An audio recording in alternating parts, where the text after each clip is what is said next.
한 두세 번 이상 되는 것 같습니다. 차를 타고 처음 가는 초행길을 찾아가는데 그런 경험이 있습니다. 내비를 켜고 당연히 가죠. 초행길이니까. 근데 가끔씩 경로를 이탈했다, 이런 소리가 튀어나옵니다. 그러면 당황이 돼가지고 또 어디로 가야 되나 중간에 다시 운전대를 돌려서 예상 시간보다 훨씬 더 늦게 약속 장소에 도착하는 일이 몇 번 있었습니다. 하나님이 오늘 우리에게 주신 말씀은 경로를 이탈하고 있는 백성들을 향해서 외치시는 말씀입니다. 당시에 하나님의 백성들을 향해서 오늘 1절, 2절에 보면 하나님이 이렇게 말씀하십니다. 야곱 집이여 이를 들을지어다. 이를 들을지어다 할 때 이 듣는다는 것은 경청해라. 마음으로 동의하면서 들어라. 그리고 행동으로 순종하겠다고 결단하고 들어라. 이런 의미가 담겨 있는 말씀이에요. 하나님이 애가 타는 심정으로 하나님의 백성들을 향해서 너희는 이것을 정말 들어야 한다라고 강조해주고 있습니다. 마치 사랑하는 부모의 심장을 품고 자녀에게 말하듯이 하나님은 오늘 하나님의 백성들에게 이 음성을 들려주고 있습니다. 얼마나 하나님이 사랑하시는지 그들을 3번씩 다른 이름으로 부르시면서 그들을 일깨우고 계십니다. 어떻게 부르셔요? 야곱의 집이여 라고 1절 상반절에서 말합니다. 이것은 이스라엘 민족의 정체성이에요. 하나님이 이 지구촌에서 아브라함을 부르셨고 이삭을 낳게 하시고 이삭을 통해서 야곱을 낳게 하셨는데 야곱 때에 와서 12명의 자녀를 출생하게 하시면서 그들을 번성시키시고 약속의 땅인 가나안 땅까지 들어가게 하셨습니다. 그때 그들은 드디어 정체성을 가진 하나님의 백성, 유다 백성, 이스라엘 백성이 된 것입니다. 그래서 그들을 말할 때 너희는 야곱의 집이다.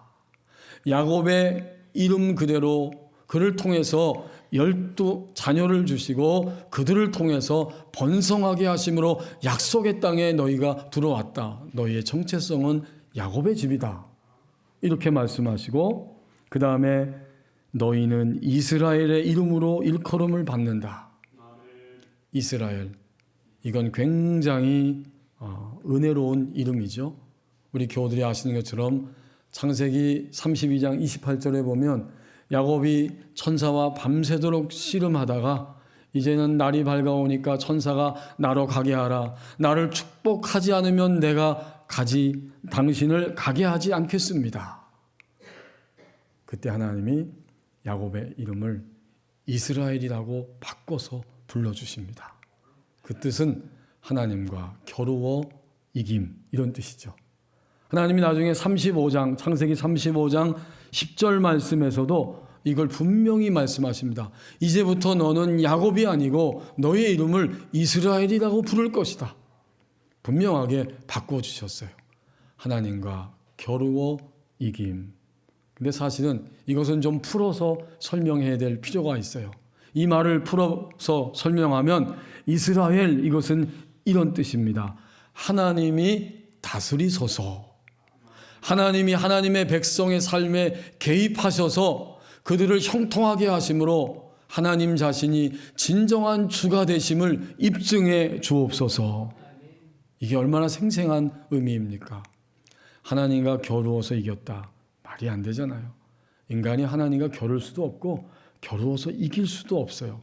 근데 그 분명한 뜻이 이런 것입니다. 야곱은 하나님이 축복하지 않으면 나의 인생은 되지 않습니다. 하나님의 축복을 갈망하고 있었고 하나님은 그 갈망을 들으신 거예요. 그래서 이스라엘 곧 하나님이여 다스리소서.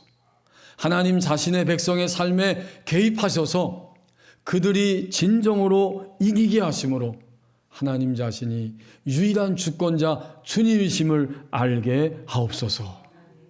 이런 의미가 담겨 있어요. 세 번째는 하나님 백성을 뭐라고 부르십니까? 유다의 허리에서 나왔으며. 곧 이사야서 48장이 지금 쓰여지고 있는 이 시점은 북쪽 이스라엘은 이미 멸망을 했고 남쪽 솔로몬 왕 이후에 남쪽 지파로 하나님의 백성들이 생존하다가 그들이 바벨론에 의해서 사로잡혀서 바벨론 땅에 포로 생활하고 있을 때에 낙심과 절망 가운데 있는 그들을 향해서 선지자 이사야의 입을 열으셔서 선포해주고 있는 말씀이 오늘 이사야 48장의 상황입니다. 그러니까 그들은 야곱집이고 이스라엘이고 또 유다의 허리에서 나와서 곧 하나님이 사랑하시는 유다의 후손이 되었다. 이렇게 그들의 실상을, 그들의 정체를 알려주고 계십니다. 하지만 하나님이 3번씩 이름을 바꿔가면서 부르시는 하나님 백성의 삶은 현재 어떤 상태에 있는가? 그들의 삶의 모습을 하나님이 1절 하반절에서 그리고 2절 상반절에서 이렇게 최종적으로 판결하십니다. 여호와의 이름으로 맹세하며 이스라엘의 하나님을 기념하면서도 하나님의 이름을 불러요. 그리고 하나님의 이름을 기념한다는 것은 제사와 같은 종교 행위를 하고 있으면서도 진실이 없고 공의가 없도다. 애석하지만 이것이 바벨론 땅에 사로잡혀 와 있는 하나님 백성들의 모습이었어요. 진실함이 없어요. 믿을 수 없는 거죠. 또 공의가 없도다.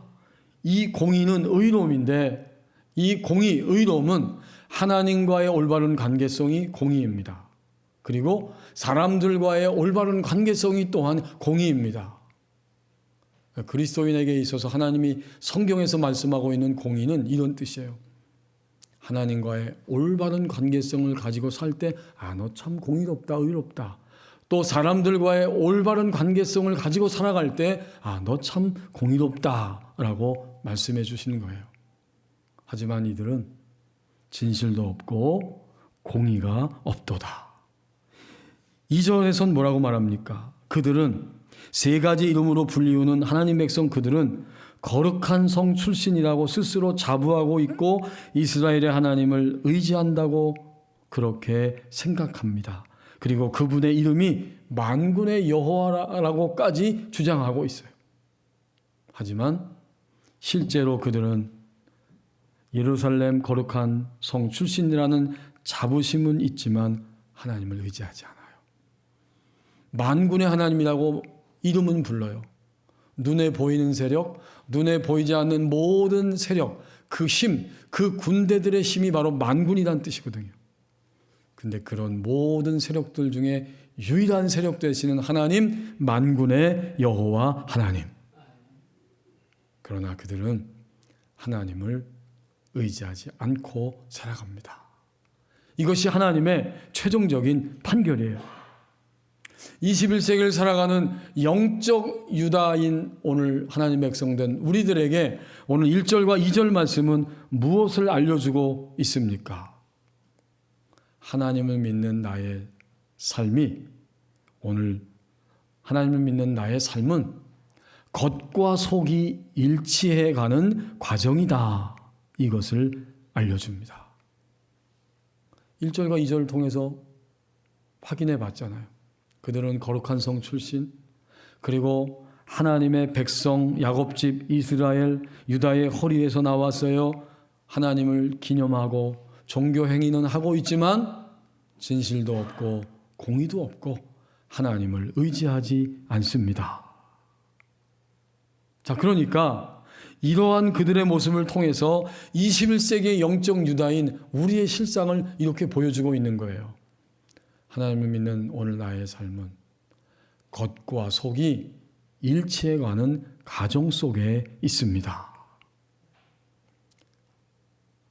겉의 행동과 속의 진실함이 점점 더 일치하면서 가는 것이 바로 그리스도인의 삶이에요. 이 당시의 백성들은 하나님과 올바른 관계성 안에서 그들의 삶이 일치하지 못하는 이런 모습을 보여주고 있어요. 오늘 예배하는 우리들도 정도의 차이는 있지만 고통스럽고 답답하고 두렵기도 합니다. 왜 그럴까요? 하나님을 믿는다고 하는 나의 고백과 행동과 내 속의 진실, 거기에 괴리감이 종종 있습니다. 그때 우리는 답답하고 또 고통스럽기도 하고 때로는 두렵기도 한 것입니다. 하나님은 이미 우리에게 100%가 다 되어주셨지만 여전히 우리는 내 겉의 행동과 속의 진실함이 100% 일치하여서 하나님을 사랑하지 못하고 우리의 인생을 살아가고 있습니다. 그런 과정 중에 있는 거예요. 그러나 오늘 예배하는 교우 여러분, 저를 포함해서 우리는 너무 자책하거나 실망하지 마십시다. 왜냐하면 하나님이 그럼에도 불구하고 오늘 우리를 예배 자리로 불러주셨어요.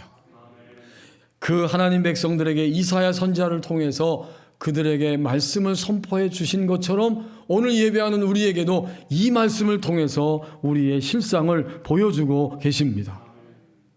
부족하지만 하나님을 사랑함으로 오늘도 우리는 예배하는 이 자리에 나왔습니다. 여전히 하나님이 우리를 살려두시면서 우리의 인생을 살아가게 하십니다. 이것은 무엇입니까? 결국 하나님을 믿는 모든 신자의 삶은 겉과 속이 일치해 가는 과정 중에 있는 것이다. 너무 사랑해서 아픈 부모에게 이런 책을 쓴 오정훈 교수가 자신이 상담한 아이의 이야기, 부모의 이야기를 그 책에서 들려주고 있습니다. 경이라고 하는 8살 된 남자 초등학생인데 학교에서 그 아이를 상담센터로 보내면서 이 경이라고 하는 아이는 친구가 지나가다가 실수로 툭 치기만 해도 참지 못하고 막 싸우고 그러다가 서럽게 엉엉 울고 마음이 쉽게 상하는 아이다. 이런 설명과 함께 그 아이를 보냈어요. 그래서 이 오정훈 교수님이 처음에 아이를 만나자마자 뭐 이런저런 얘기한 게 아니죠. 그 아이와 함께 자유 작업으로 탱크 만드는 일을 했다고 합니다. 이 경이는 그 색 점토를 뭉쳐가지고 탱크 모양을 막 만든 다음에 색깔이 있는 이쑤시개를 사방으로 뾰족하게 막 꽂으면서 공격받기 전에 먼저 쳐야 해요. 이런 이야기를 스스럼 없이 입 밖으로 내뱉었다는 거예요. 그 모습을 보면서 이 경이의 탱크는 마치 아무도 날 건드리지 마. 날 건들기만 하면 내가 뾰족한 가시로 너희를 다 찔러버릴 거야. 이렇게 외치고 있는 것만 같았다고 그래요. 학교에서는 이미 다 말썽꾸러기로 낙인이 찍혔어요.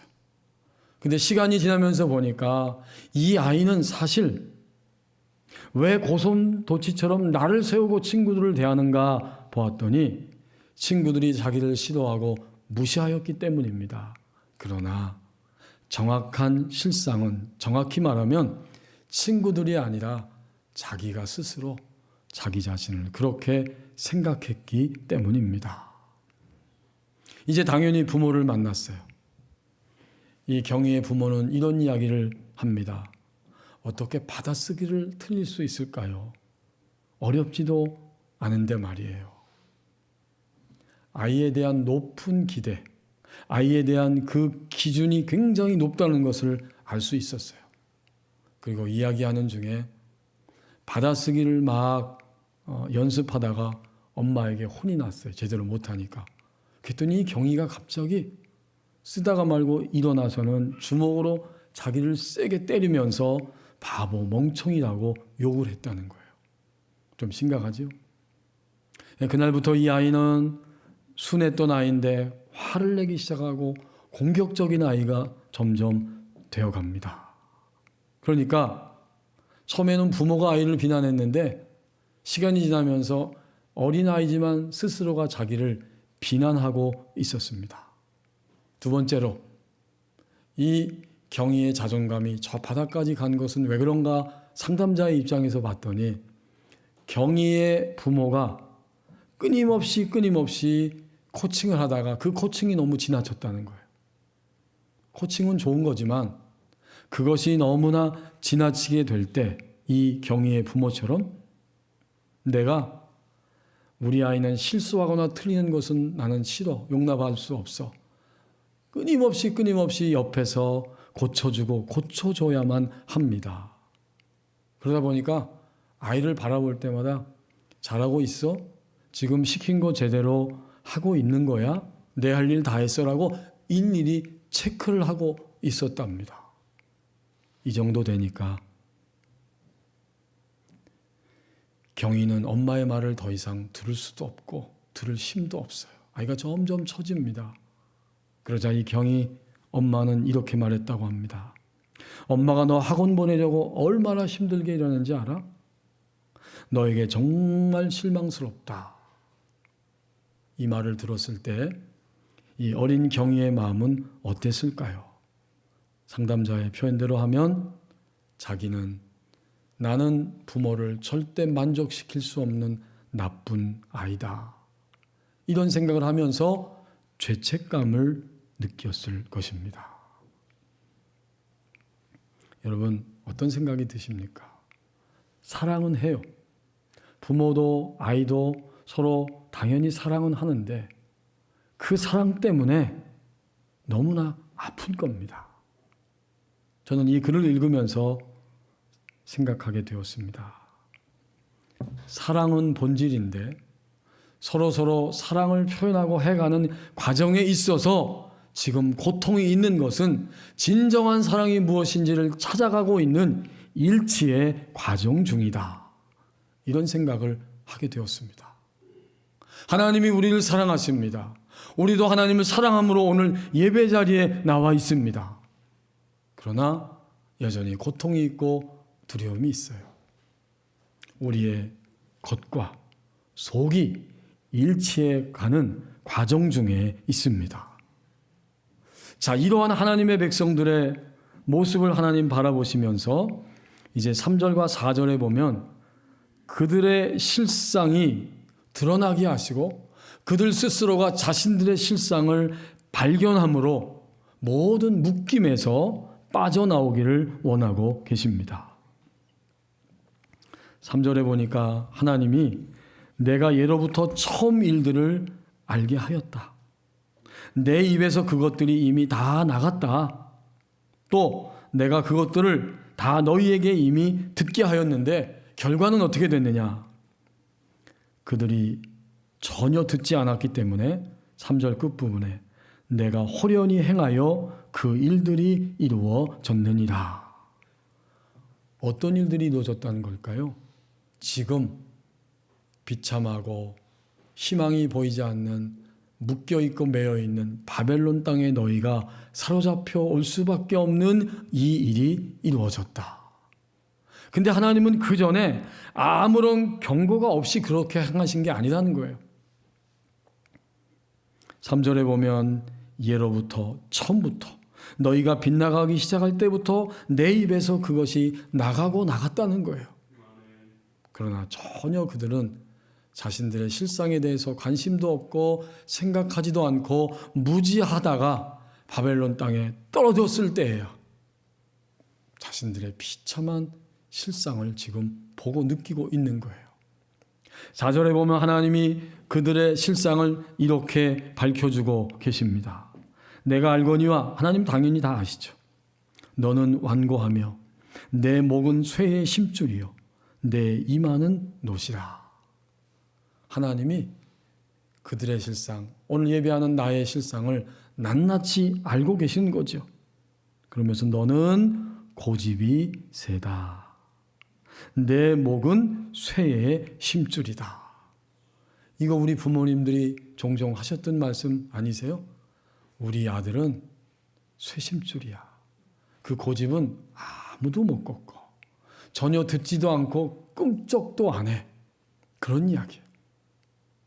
하나님이 그토록 처음부터 끝까지 우리 인생에 이 존재하는 날부터 시작해서 지금까지 말씀하고 계셨고 지금도 말씀하고 계시는데 우리는 뻣뻣해서 나의 생각 외에는 내 생각이 동의할 때까지는 하나님의 말씀을 그대로 받아들일 수가 없습니다. 그들의 이마는 뭐예요? 내 이마는 놋과 같다. 놋이라는 거예요. 놋 자체. 청동같이 단단해요. 하나님 말씀이 들어갈 수 없어요. 다 튕겨 나옵니다. 그는 자기의 실상을 인정하지 않고 자기를 발견하지 못하는 이런 상황 가운데 있어요. 그러니까 어느 면을 보아도 지금 이사야 48장의 현재적인 하나님 백성의 상태는 패배한 인생이에요. 바벨론에 사로잡혀 와서 더 이상 희망을 느낄 수가 없어요. 그런 고통 속에 그들이 지금 살아가고 있습니다. 하나님은 그들의 교만과 불신앙과 고집과 무지함 때문에 묶여있는 모습을 보면서 선지자의 입을 통해서 이렇게 세세하게 가르쳐주고 계십니다. 혹시 이 말씀 들으면서 이것은 우리 교회 아무개 이야기야 라고 상상하지는 않으세요? 아니에요. 바로 오늘 나를 향하신 하나님의 말씀입니다. 이러한 실상을 하나님이 발견하게 하시고 그 실상을 발견한 다음에 인정하고 고백하고 하나님의 손을 붙잡기를 원하십니다. 하나님의 손을 붙잡으면 그때 우리는 모든 묶임에서 해방될 수 있습니다. 어떤 경우에 사람들은 자기의 실상을 발견한 다음에는 좌절하게 되고 절망하고 인생을 포기하는 경우도 있어요. 그렇죠? 내가 나의 실상을 실제로 인정하고 나니까 나는 더 이상 길이 보이지 않아. 그래서 극단적으로 자살하고 마는 이런 사람들도 있어요.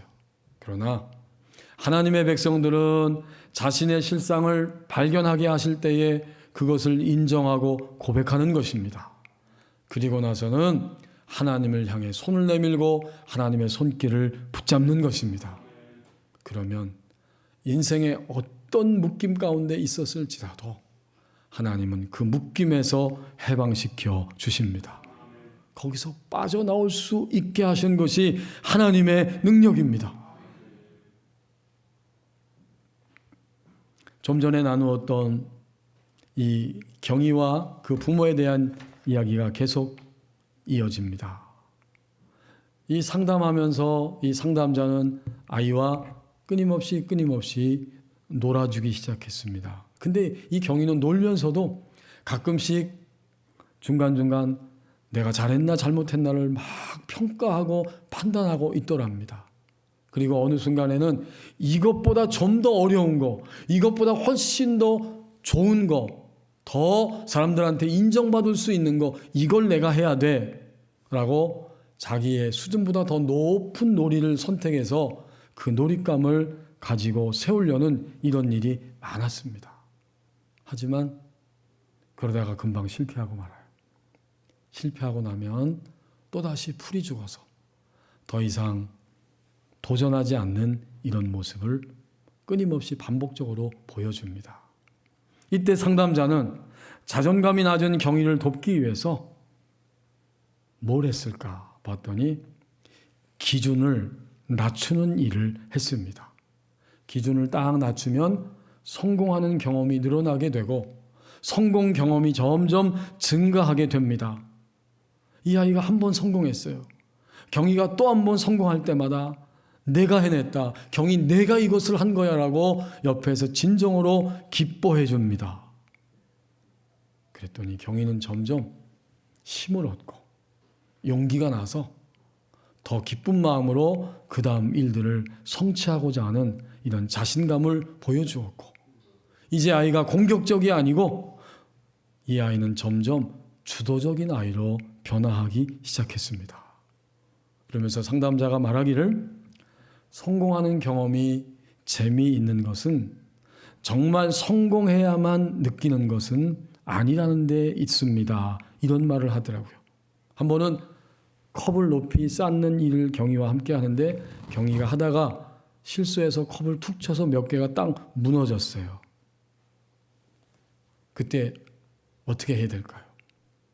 이 상담자는 경희야, 우리 이거 무너진 거 보니까 한번 무너뜨리기 놀이를 해볼까?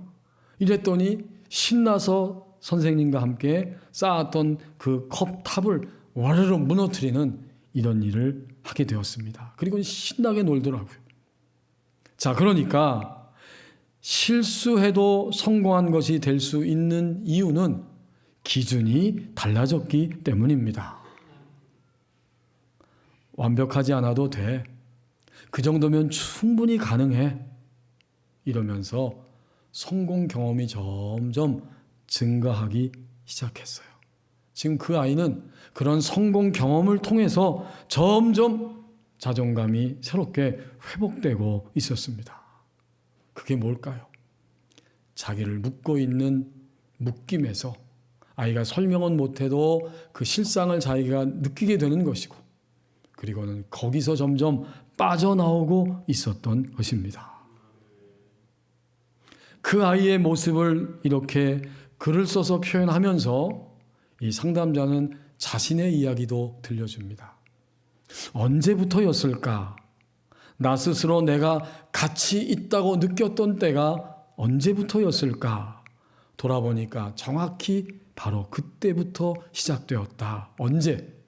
내가 중학교 2학년 때 나의 삶에서 예수님을 처음으로 만나고 고백했던 바로 그 시절부터다.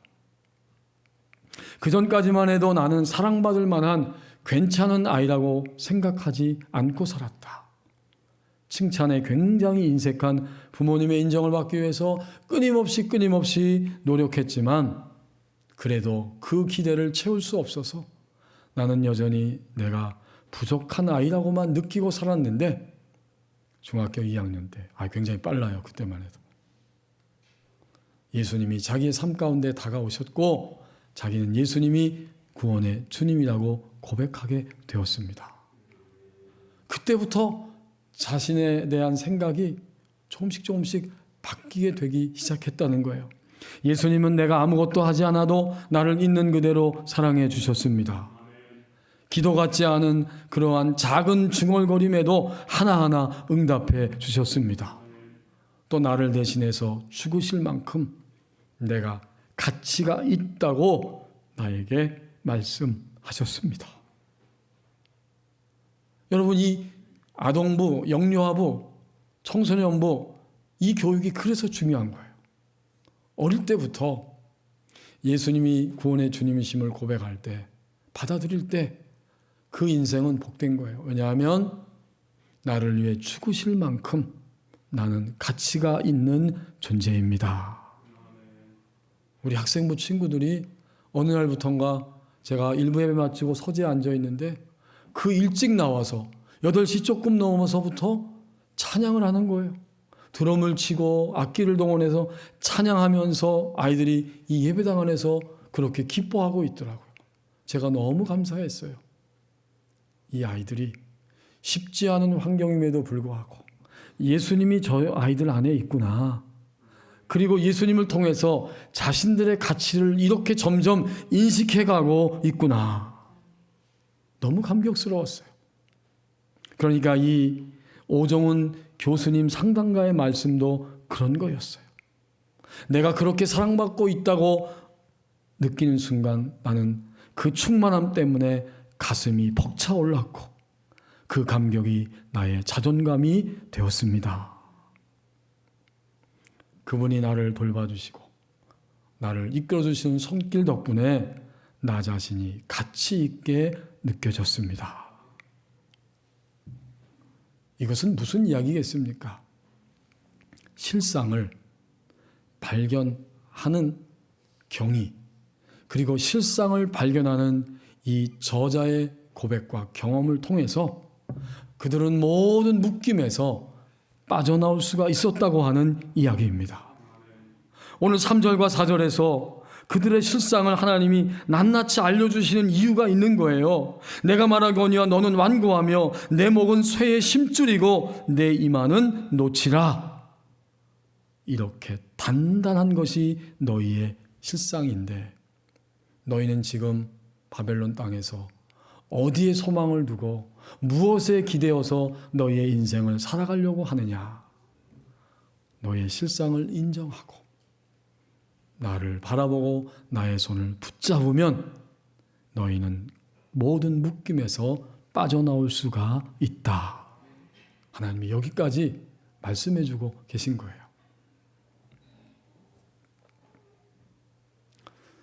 자, 그들이 그렇게 그런 말씀을 듣고 있을 때 이제 마지막 5절 말씀에 보면 하나님이 믿음의 실제를 설명하고 계십니다. 얘들아, 믿는다는 것은 이론이 아니라 실제야 라고 지금 가르쳐주고 계시는 거예요. 5절에서 그러므로 내가 이 일을 예로부터 내게 알게 하였고 이 일이 이루어지기 전에 그것을 내게 듣게 하였느니라. 앞에서 살펴본 것처럼 이 일은 그들이 꿈에도 상상하지 못했던 선민 이스라엘 유다 하나님 백성 야곱 집이 상상할 수 없는 일이 벌어졌는데 이방 나라 바벨론에 의해서 포로로 잡혀온 바로 그 사건입니다. 이제 그들은 그 사건이 일어났을 때에 깊은 절망과 의심 가운데 이런 생각을 하고 있는 거예요. 어떤 생각? 5절 하반절의 생각. 내가 이것을 내 신이 행한 바요 내가 새긴 신상과 부어 만든 신상이 명령한 바라 말하지 못하게 하였느니라. 그들이 그때 섬기고 있었던 신상을 이렇게 3번씩 강조하죠. 내가 섬기는 신이 이 일을 행했어. 내가 새긴 신상이 이 일을 행했고 내가 내 손으로 주물럭주물럭해서 부어 만든 신상이 명령했기 때문에 오늘 우리는 바벨론 땅에 와 사로잡혀 있는 거야. 이렇게 말하지 못하게 하셨다는 거예요. 하나님이 미리 다 말씀해 주셔서. 그러니까 그들은 바벨론 땅에 사로잡혀 와서 점점 회의 가운데에서 착각하고 좌절하게 됩니다. 우리 조상적부터 섬기던 하나님이 계셨는데 바벨론 땅에 와서 보니까 이 거대한 제국을 만들고 이 거대한 제국을 이끌어가는 이 땅의 신이 진정한 신이 아니겠느냐. 우리가 섬기는 여호와 하나님보다 이 땅의 신이 훨씬 더 위대한 신이다. 이런 생각, 이런 좌절감, 이러한 판단 속에 떨어졌던 것입니다. 그래서 하나님이 5절에서 말씀하는 거예요. 내가 옛적부터 이미 이 일을 알게 하였고 이루어지기 전부터 그것을 내게 듣게 하였다. 너희는 믿음의 이론이 아니고 믿음의 실제를 사는 백성이 되어야 한다. 이걸 설명하고 계신 거예요. 우리의 모든 삶은 사실 이론과 실제로 되어 있잖아요. 어떤 자격증을 획득하려면 이론 공부를 먼저 해야 돼요. 그리고 나서 이론을 습득하고 진짜 내 손에 자격증이 주어지려면 실제로 그 일을 내가 그대로 실행할 때 자격증이 주어집니다. 그러니까 하나님은 오늘 유다 백성을 향해서 실제를 설명하는 거예요. 그들에게 실제는 뭘까요? 그들에게 실제는 바벨론 땅에 사로잡혀 오기 전에 하나님 하신 말씀을 그대로 믿어드리고 따라갔으면 실제가 되는 거예요. 하지만 이론만 알았지 실제는 아니었기 때문에 바벨론 땅에 사로잡혀 왔고 그럼에도 불구하고 하나님은 또다시 계속해서 그 땅에 사로잡혀 있는 그들에게 실제를 설명해 주고 있습니다. 오늘 예배하는 우리에게도 하나님은 계속해서 실제를 설명하고 계신 거예요. 보편적인 의미에서 그리고 절대적인 의미에서 하나님을 믿을 때 이론이 뭘까요? 우리 그리스도인에게 있어서 이론이 뭘까요? 그것은 당연히 우리를 사랑하시는 하나님 아버지께서 오늘도 우리에게 말씀하고 계신다. 바로 이것이 이론입니다. 더불어서 하나님이 말씀하고 계셨고 말씀대로 예수 그리스도를 이 땅에 보내셔서 인간을 구원하셨고 그리고 더 나아가서 이제는 성령님이 오늘 우리 가운데 함께 하심으로 지금도 이 지구의 역사는 구원을 향해 가고 있고 구원을 적용하시면서 하나님 나라의 완성을 향해 이 역사는 흘러가고 있습니다. 하나님, 예수님, 성령님 이 삼위일체 하나님이 우리와 함께 하시고 구원의 정점을 향해 이 역사는 그럼에도 불구하고 흘러갑니다. 이게 뭐예요? 이론이에요. 그럼 실제는 뭘까요? 이제 이 삼위일체 하나님이 우리에게 말씀하시는 대로 우리는 그대로 믿고 따라가는 것이 실제입니다. 제가 이 설교 말씀을 준비하고 마무리하고 있는데 하나님이 제 안에 그런 생각을 쓱 넣어주시더라고요. 나를 믿는다면 내가 지시하는 길로 가렴. 나를 믿는다면 내가 인도하는 길로 따라오렴. 그것이 이론이 아닌 믿음의 실제란다. 이렇게 쓱 세면 음성으로 제 마음에 감동해 주셨습니다. 이것이 바로 실제입니다. 그렇다면 내가 오늘 어떤 상태에 있든지 이 모든 내용들이 바로 나에게 가르쳐주는 진리가 바로 이런 것입니다.